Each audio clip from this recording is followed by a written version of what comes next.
No lo voy a decir. Esto también está muy bueno.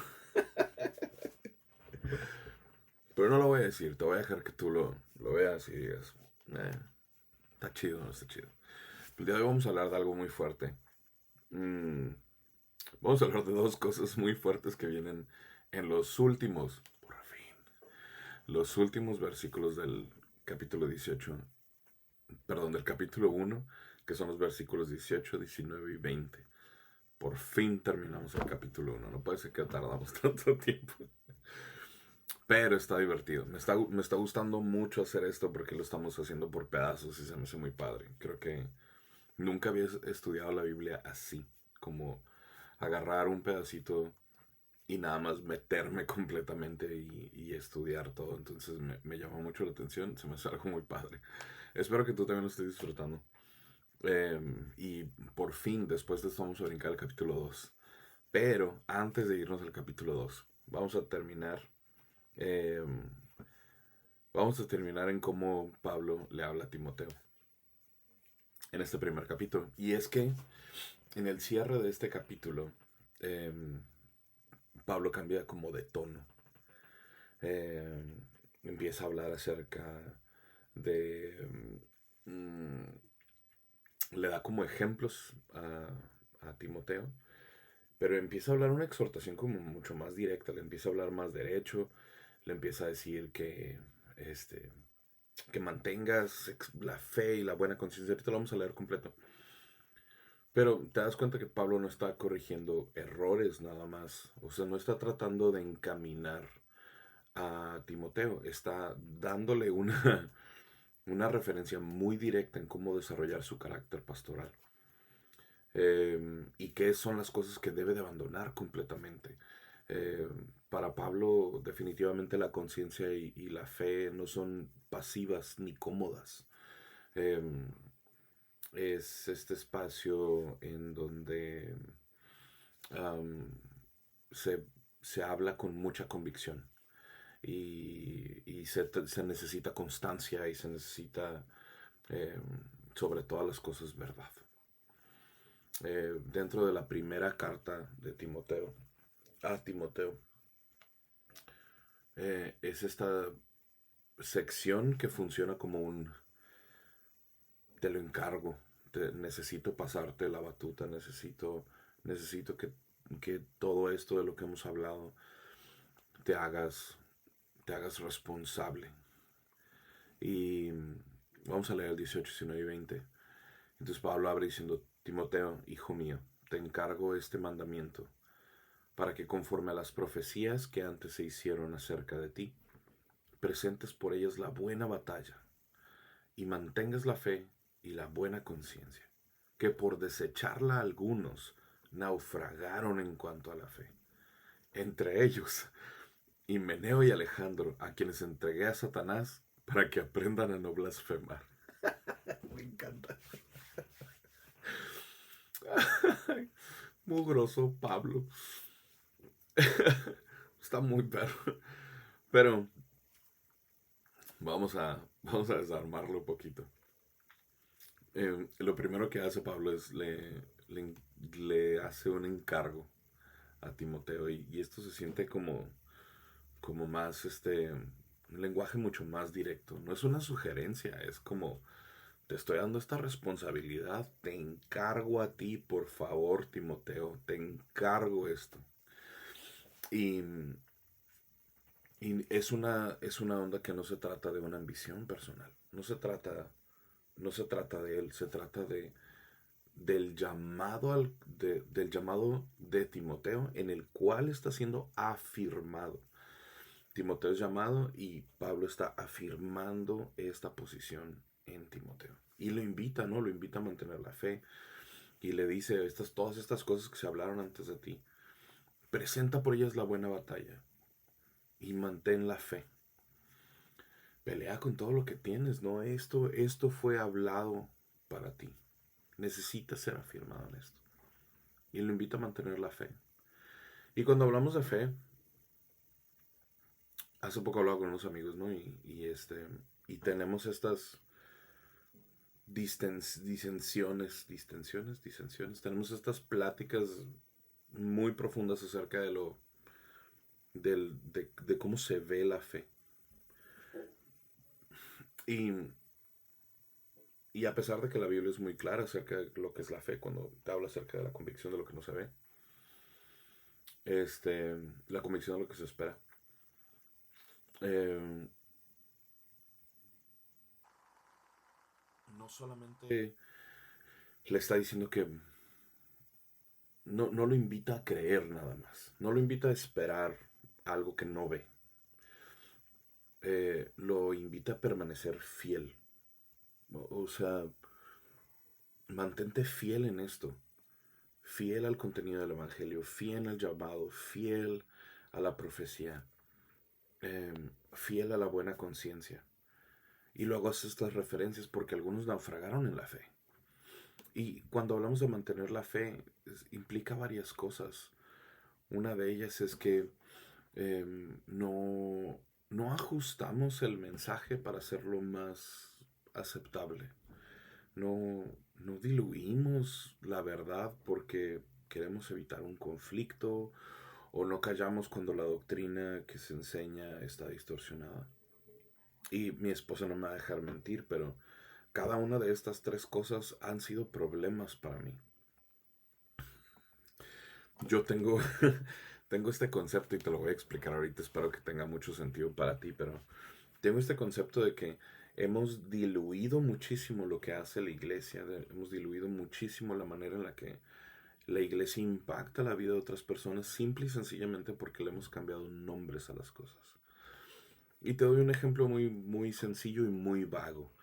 Eh, yo, por ejemplo, yo crecí, o la mayor parte, cuando yo era adulto y conocí a Cristo, que eran como los 19 años,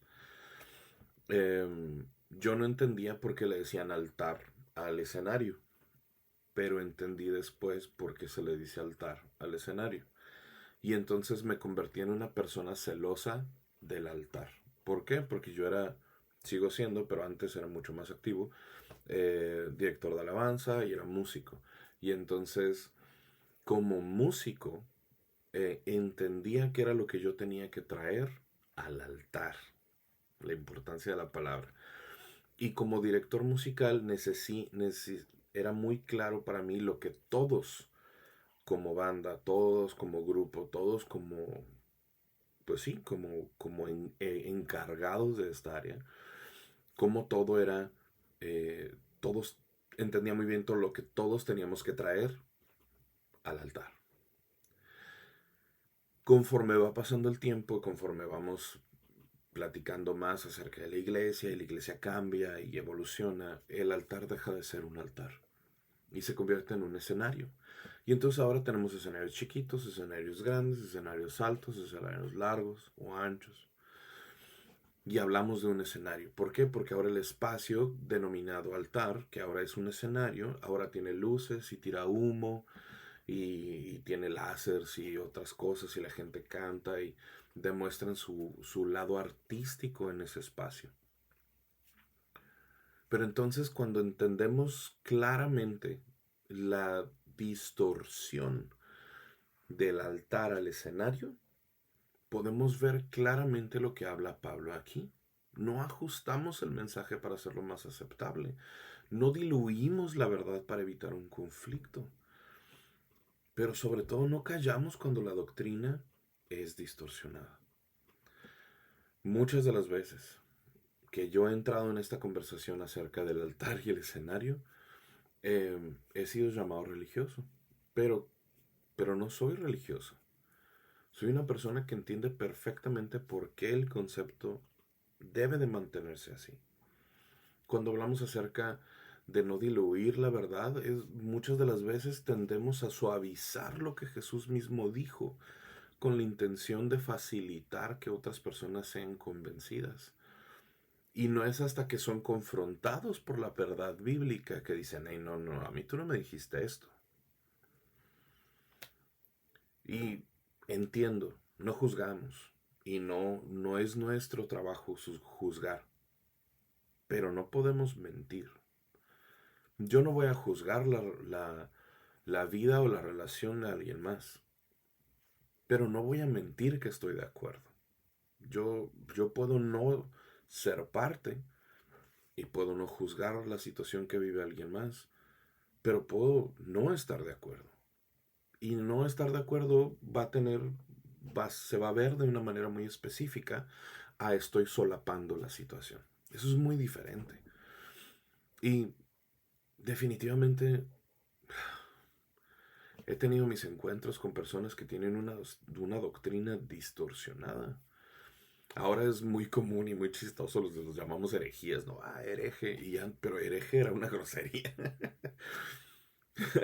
Que te llamaran hereje en la iglesia ya no era un chiste, ¿no? Y ahora es como, pues parece chiste. Pero si escuchamos a alguien que tiene una doctrina distorsionada, no distorsionamos la doctrina. Eso es mantener la fe. Esas tres cosas son bien importantes. La fe bíblica no es flexible, al error, no cambia, aunque sea incómoda de sostener. No, no sé qué otra manera de decirlo. Pero es bien importante mantener la fe. Ahora, nos habla de una buena conciencia. Ahorita al final te voy a dar unos ejemplos muy padres que cuando estudiamos esta parte de la fe, vemos que la fe no es lo primero que se pierde. De hecho, yo creo que lo primero que se pierde es de la conciencia. Pero en este punto que habla que se mantén la fe y la buena conciencia, que por desechar algunos naufragaron, para mí es un punto crítico. Eh, para Pablo, la doctrina y la fe están irrevocablemente unidas. Eh, una buena conciencia habla acerca de la coherencia entre lo que creo y lo que hago.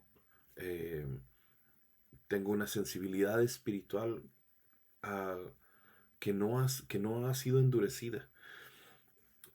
Paréntesis, a mí me llama mucho la atención las personas que sostienen esta capacidad de asombro. Y, y a lo mejor es una estupidez para muchas personas, pero el asombrarse con cosas pequeñas es una cualidad espiritual.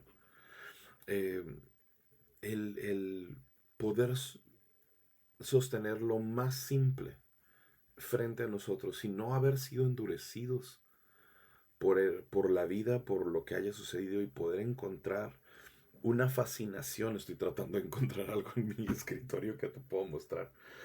Pero, por ejemplo, yo hace años, cuando trabajaba en una escuela geek, yo imprimí esto. Y no alcanza a ver a lo mejor porque la impresión es roja, pero es un cuadrito de los de Mario, donde Mario brinca y saca moneditas. Y esto en realidad es una alcancía, que ahorita ya no es una alcancía, ¿no? Adentro tiene tarjetas SD y anillos y cosas por el estilo. Pero la dejo aquí en mi escritorio.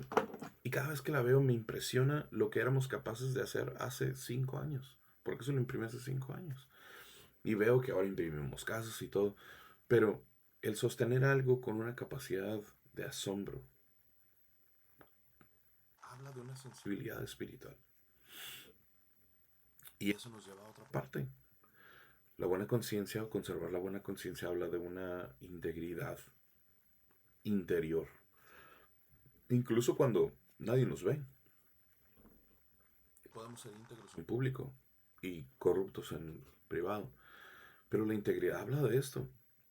Habla de quién eres cuando nadie te ve. Y eso es conservar una buena conciencia. Cuando la conciencia se descuida, cuando descuidamos lo que sucede aquí adentro, lo primero que empieza a desmoronarse por dentro es la fe. Si yo no cuido lo que sucede aquí adentro, mi fe empieza a desmoronarse. Ahorita vamos a hablar un poquito más de eso porque creo que es importante eh, retomarlo, pero vámonos rápido a lo que habla el último versículo cuando Pablo habla de Himeneo y Alejandro. Porque esto también no solamente está hablando de Himeneo y Alejandro como personas que naufragaron en la fe. Y aquí es en donde creo que entra la parte de la conciencia, pero Pablo es bien directo. Rechazaron la buena conciencia y como resultado naufragaron en la fe. Que nos quede bien claro esta parte. Rechazar la buena conciencia es algo vital, porque como resultado vamos a naufragar en la fe. Si nuestra fe se siente no tan sólida, posiblemente haya un descuido en nuestra buena conciencia. Posiblemente haya algo ahí que necesitamos tratar, algo que hemos dejado entrar, que se ha hecho, que se ha hecho firme, o sea, ha anidado en nuestro corazón y necesitamos tratarlo. Pero es un buen espacio donde entrar, donde sí siento que mi fe no está en su mayor esplendor, si no he podido practicarla como tal, si no puedo hablar de ella como tal. Entonces posiblemente haya algo que esté afectando mi buena conciencia. Y hablamos acerca de esto como cuando abandonamos la doctrina. Y este abandono doctrinal no comienza con no comienza con herejías evidentes. no, no comienza no comienza conmigo yendo a hacer drogas el día de mañana o ahora. Comienza con cosas pequeñas, comienza con pequeñas concesiones, pequeñas cosas que yo cedo. Pueden ser muchas cosas, ¿no? Pueden ser ignorar verdades incómodas. ¿Por qué? Porque no quiero tratar con ellas. No sé cómo tratar con ellas, entonces las ignoro. Eh, a lo mejor priorizo mi opinión personal acerca, en lugar de verdaderamente meterme a la Biblia y que sea Dios quien revela lo que está sucediendo en mi vida. Entonces puedo pensar, no, es que yo creo que tengo, no, es el clima, es que es Mercurio ascendente, no sé cómo se llama. Pero puedo pensar eso, pero no, si yo evito, si yo priorizo esa opinión sobre una verdad que necesita ser revelada en mi vida, estoy abandonando mi doctrina. Eh, si yo justifico prácticas contrarias al Evangelio, estoy abandonando mi doctrina. Si yo justifico que personas hagan cosas que la Biblia dice que digamos que no debemos hacer, pues estoy abandonando mi doctrina. O sea, el naufragio del que habla Pablo aquí y el naufragio en nuestra vida espiritual no es repentino, no se trata de algo que hacemos hoy y naufragamos, se trata de algo que hemos cedido por mucho tiempo y nos encontramos de repente en medio del mar, naufragando, tratando de mantener nuestra fe. Y no se puede. Naufragamos en ese espacio. Ahora, cuando habla de estos ejemplos muy específicos, dice algo bien interesante, ¿no? Dice, a quienes entregué a Satanás para que aprendan a no blasfemar. Está muy bueno. Cosas que nos quiere decir Pablo acá. Obviamente, Himeneo y Alejandro son cerca de Pablo. Himeneo y Alejandro eran enviados de Pablo. Y entonces Pablo menciona a estas personas, ¿no? De una manera muy concreta. Y no lo hace como para humillarlos, ¿no? No es como que para siempre van a quedar escritos por su humillación. Es una advertencia. Himeneo y Pablo se encontraban predicando. Himeneo y Pablo eran personas que habían sido enviados para hablar del Evangelio. Habían sido enviados para, para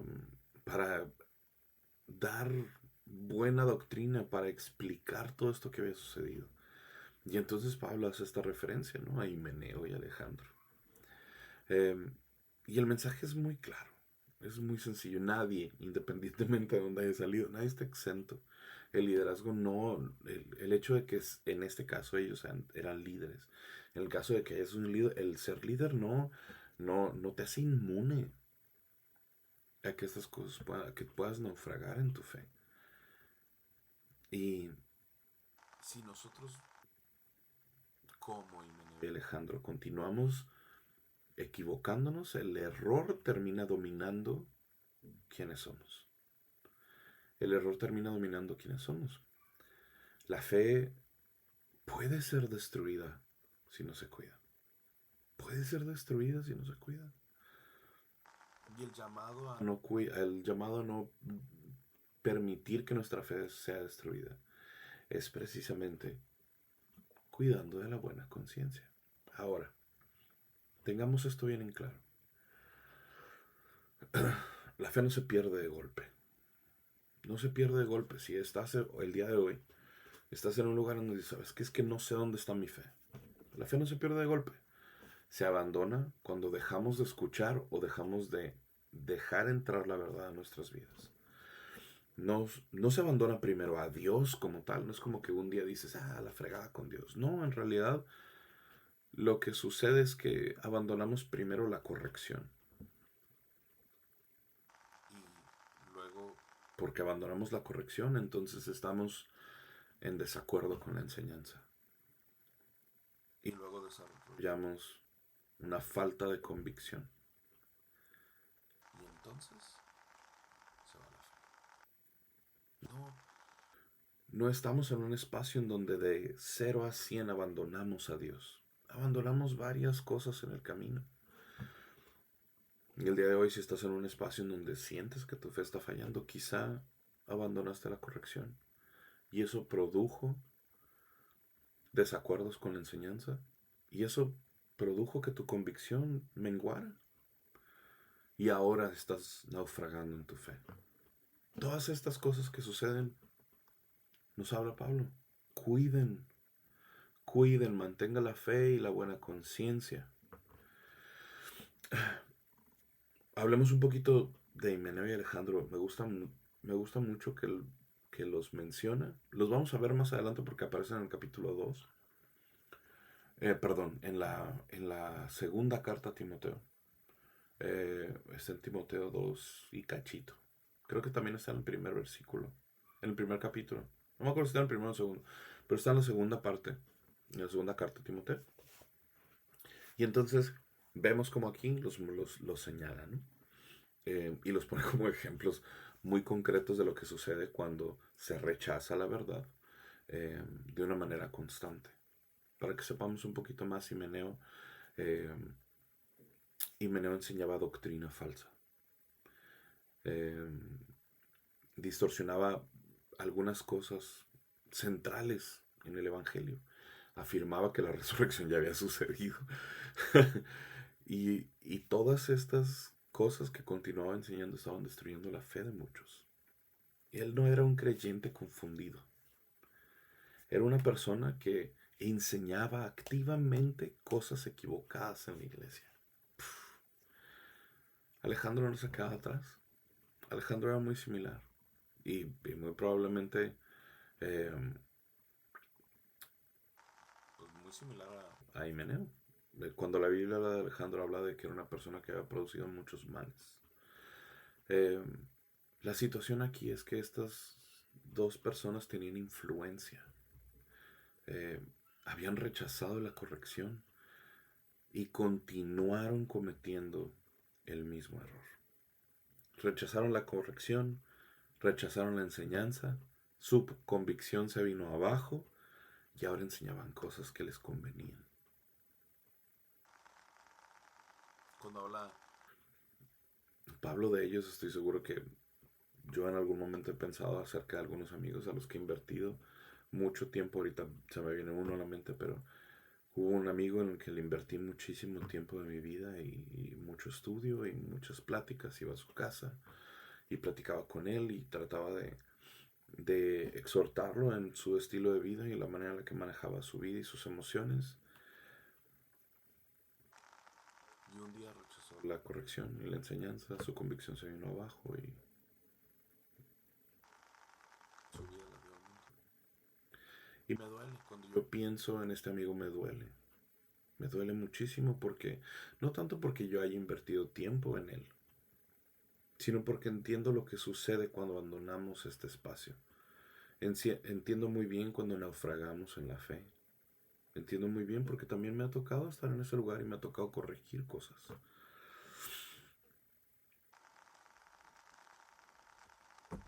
Estoy seguro que alguno de mis, yo escuché, escuché a uno de mis líderes a un momento decir, ya los entregué a Satanás.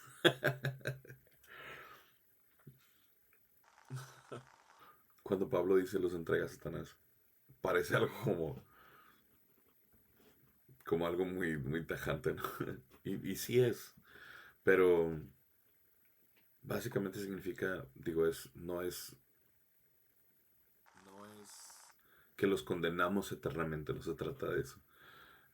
O se les maldice o se les desea una destrucción personal.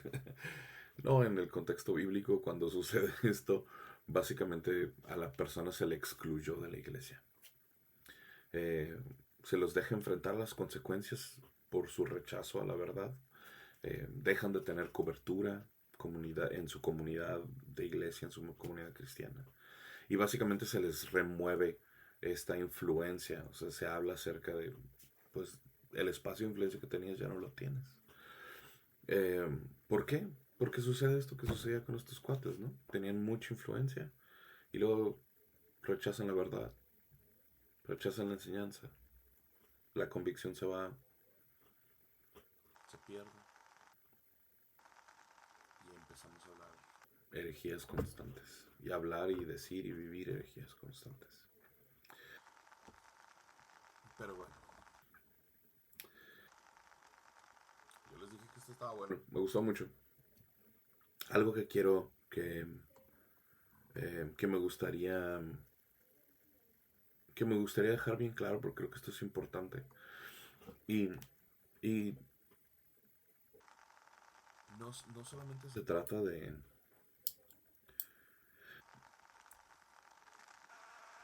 Yo entiendo cuando las cosas son difíciles. Créeme. Y yo sé que tú también. No vamos a mentirle a nadie que hemos pasado por cosas que son muy fáciles. Uy, sí, la vida ha sido un encanto. No, yo también y tú también hemos pasado por cosas bien complejas. Em, Sin embargo, cuando nos encontramos en esta situación de vida compleja, siempre tenemos dos opciones. Y son muy aparentes. Pero nuestras opciones son no abandonar nuestra doctrina. Número uno, no abandonar nuestra doctrina. Si nosotros en esto creemos, pues en esto vivimos. Así es. Creemos en esto. Esto hacemos. Todo lo que vivimos, todo lo que sale de nosotros, todas nuestras acciones, deben de ser compuestas y deben de ser coherentes por lo que creemos. Y si nosotros hacemos esa parte, entonces si nosotros nos equivocamos o la vida tiene algo que enseñarnos, no abandonamos la corrección y tampoco estamos en desacuerdo con la enseñanza, porque entonces, ¿qué estamos rechazando? Pues, si tú y yo estamos de acuerdo en que leemos nuestra Biblia porque es la palabra de Dios y es su manual y yo lo rechazo, pues entonces no estoy queriendo que Dios intervenga en mi vida. Cuando rechazo la enseñanza, mi convicción va a disminuir. Porque no voy a tener nada en qué creer. Todas las otras cosas que están creadas alrededor tienen tiempo de muerte, tiempo de vida. Tienen fecha de caducidad. Pues la Biblia no. La Biblia te habla más de eternidad que cualquier otra cosa. Entendamos esto, la fe no se abandona de golpe. Si estamos batallando con algo en nuestra fe, no ha sido por algo que sucedió hoy, ayer o hace una semana. Posiblemente hayamos dejado de escuchar o de leer la verdad. Y seamos muy cuidadosos porque Dios no es lo que primeramente abandonamos. Dios es lo último que abandonamos. Primero, rechazamos la corrección. Rechazamos la enseñanza. Rechazamos la convicción. Y perdemos la fe. 3 mugrosos versículos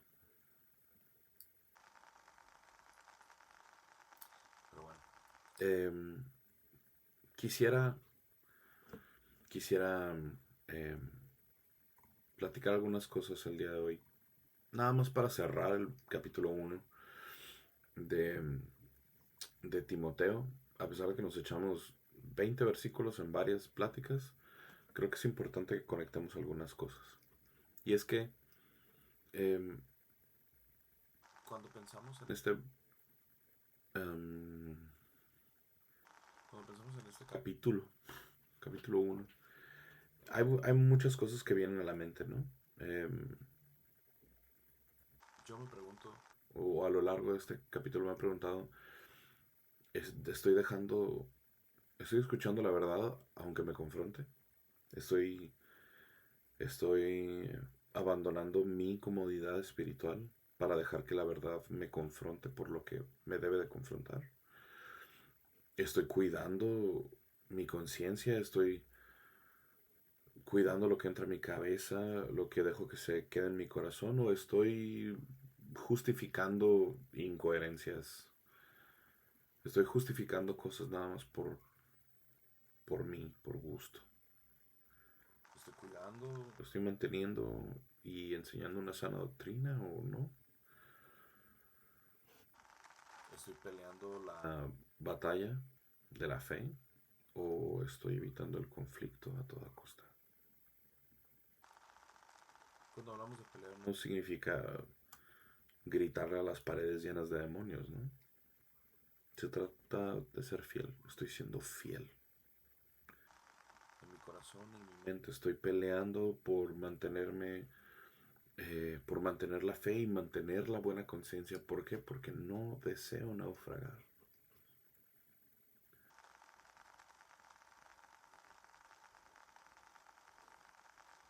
Está muy bueno tu motivo número uno. Pero bueno, eh, aquí lo dejo. Nos vemos mañana.